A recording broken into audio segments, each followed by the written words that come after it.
Hello students, welcome back to my YouTube channel. आज का हमारा टॉपिक है प्लांट इंडिकेटर्स या पादप सूचक। ये यूनिट 5 का हमारा लास्ट टॉपिक है। इसके मैं 2 वीडियोस बनाऊंगी and it is advisable to you to go through both the videos and then make the notes accordingly. Okay, so let's start the video. Plant indicators या पादप सूचक। जैसा कि नाम से ही पता है, पादप सूचक मतलब वो हमें सूचना देते हैं। किसकी सूचना देते हैं या किसको इंडिकेट करते हैं? लाइक कहीं पर भी आप like presence of less water है या प्रेजेंस ऑफ मिनरल्स है, प्रेजेंस ऑफ मॉइस्चर है, प्रेजेंस ऑफ पॉल्यूशन है, तो ये चीज़ें हम प्लांट की स्थिति देखकर या प्लांट कौन सा प्लांट उस जगह पर ग्रो हो रहा है उसको देखकर हम उसको उसके बारे में, उस जगह के बारे में अंदाज़ा लगा सकते हैं या उसके बारे में बता सकते हैं।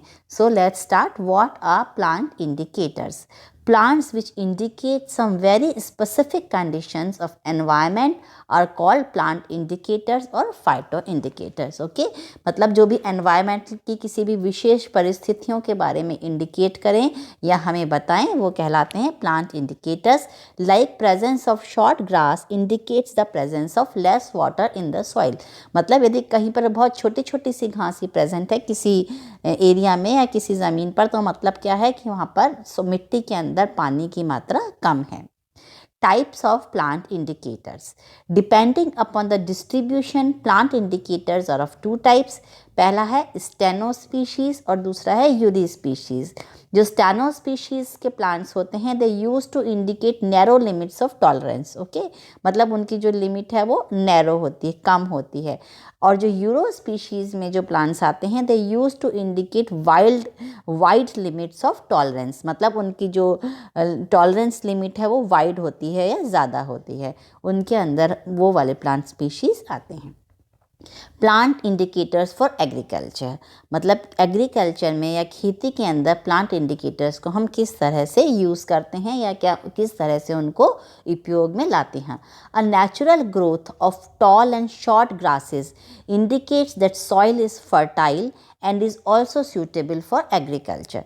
यदि किसी जगह पर, सपोज़ किसी आप खेत में किसी भी नेचुरल जगह पर जा रहे हैं जहाँ पर कि अभी तक खेती नहीं हुई है और वहाँ पर नेचुरल ग्रोथ है टॉल ग्रास की भी और शॉर्ट ग्रास की भी, तो वो इंडिकेट करती है कि वहाँ पर जो सॉइल है वो फर्टाइल है, मतलब उपजाऊ है और एग्रीकल्चर के लिए सूटेबल है।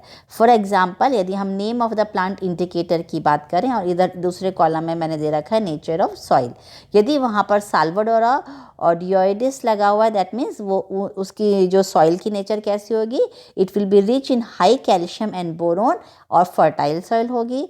यदि जिजीफस न्यूमुलेरिया है तो गुड सॉइल फॉर एग्रीकल्चर। यदि वहाँ पर प्रोसोपिस हरमाला है तो it will indicate that soil is rich in the nitrogen content. That means ये जो साल्वाडोरा, जिजीफस या प्रोसोपिस हैं, ये क्या है, प्लांट इंडिकेटर्स हैं और उन प्लांट्स के जो ग्रो हो रहे हैं उस जगह पर, उनके हिसाब से या उनके अकॉर्डिंगली हम जो सॉइल है या मिट्टी की प्रकृति का या उसकी नेचर का पता लगा सकते हैं। Okay, now plant indicators for ground water, मतलब ज़मीन के अंदर पानी कितना डीप है ये भी हम प्लांट्स के थ्रू पता लगा सकते हैं।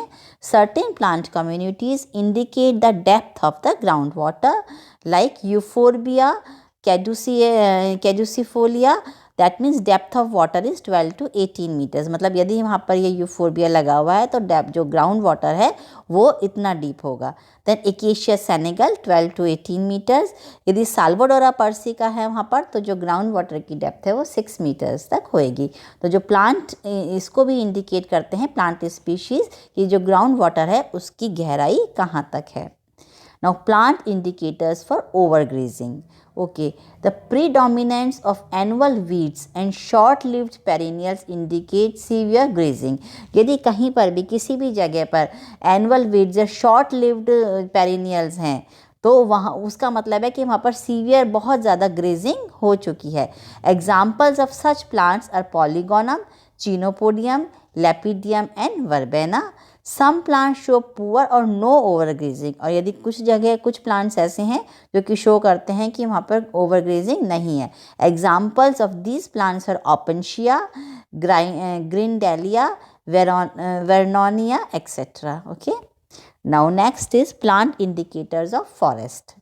Some plants indicate the characteristic types of forest and they grow in an area which is not disturbed. Naranga porphyrocoma is a grass which binds the soil. Okay, in such a soil Shorea robusta can be cultivated. तो यदि उस जगह पर ये वाली grass मौजूद है नरेंगा पोरफायरोकोमा, that means वो सॉइल को बाइंड करती है और वो वाली सॉइल शोरिया रोबस्टा को हम वहाँ पर कल्टीवेट कर सकते हैं.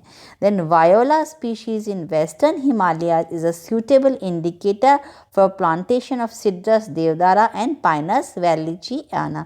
यदि वहाँ पर वायोला स्पीशीज़ हैं ये वेस्टर्न हिमालयाज़ में, तो वो इंडिकेट करती हैं कि वहाँ पर हम देवदार और पाइनस की ट्रीज़ को कल्टीवेट कर सकते हैं या उनको प्लांटेशन कर सकते हैं, वहाँ की सॉइल उसके लिए सूटेबल है. Now plant indicators for humus. Monotropa, Neotia and mushrooms indicate the presence of humus in soil. Strobilanthes and impatiens indicates the presence of high humus. तो ये कुछ प्लांट इंडिकेटर्स हैं जो कि हाई ह्यूमस को शो करते हैं. आपको अलग अलग प्लांट इंडिकेटर्स मतलब कौन से प्लांट्स कौन से इंडिकेटर की जैसे काम आते हैं और वो किस चीज़ को शो करते हैं या किस चीज़ को इंडिकेट करते हैं, वो आपको एक चार्ट बना के उसको लर्न करना है. Then plant indicators for moisture. Plants which grow in arid area indicate the poor or very low moisture content in the soil. Sachem munja, Acacia nilotica, Calotropis, Agave, Opuntia, Argemone are such plants. तो ये सारे plants क्या show करते हैं कि वहाँ पर बहुत लो मॉइस्चर है, क्योंकि वैसे भी ये क्या है बहुत लो वाटर कंडीशंस में ही ये प्लांट्स ग्रो होते हैं. Some plants grow in low soil moisture as Citrullus colocynthis, जैसे कि आप पिक्चर के अंदर देख सकते हैं. Growth of Typha, Phragmites, Juncus and Corex indicates the swampy conditions. So ये दूसरे plants हैं, टाइफा है, Phragmites है, ये वहाँ पे जहाँ पर swampy conditions होंगी वहाँ पर ये plants पाए जाते हैं. Then plant indicators for minerals. Many plants indicate the presence of characteristic minerals in the soil. These plants are called metallocols or metallophytes. तो metallophytes वो plant indicators हैं जो कि minerals के बारे में हमें बताते हैं. Like suppose gold के बारे में यदि Equisetum arvens या Lonicera confuse, Papaver Libonoticum, Alpinia speciosa, Thuja species indicate the presence of gold minerals in the soil. Iron के बारे में प्लांट्स बताते हैं. Dacrydium species grow on the soil rich in iron. Then plants indicators for minerals के दूसरे examples हैं. Selenium, Stanleya pinnata, Onopsis condensator etc. grow in selenium rich habitat. And then mercury stellaria species grow in the mercury rich soils. तो ये कुछ plants के नाम हैं जो कि एज ए इंडिकेटर यूज़ होते हैं. Then indicators of fires. Some plants are well adapted to grow in burnt and highly disturbed areas. मतलब वो कुछ प्लांट्स ऐसे जगहों पर आराम से ग्रो होते हैं जो कि जहाँ पर कि पहले फायर लग चुकी हो या आग लग चुकी हो या वो हाईली डिस्टर्ब्ड एरिया हो.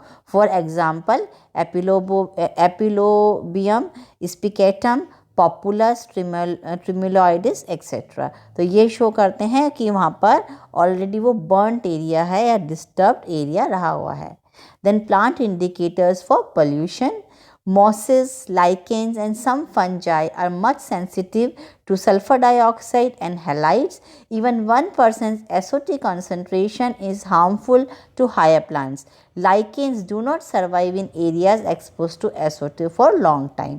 तो ये mosses, lichens और ये fungi क्या हैं? They are plant pollution के indicators हैं. मतलब जहाँ पर बहुत ज़्यादा pollution होगा वहाँ पर ये survive नहीं कर पाएंगे.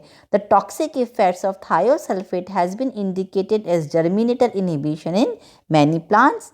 Reduction in root length, shoot length, numbers of tillers, leaves, ears and grains in wheat have been reported under conditions of cement dust pollution. तो ये कुछ pollution के examples हैं कि वो किस तरह से plants उनको react करते हैं. Thank you so much.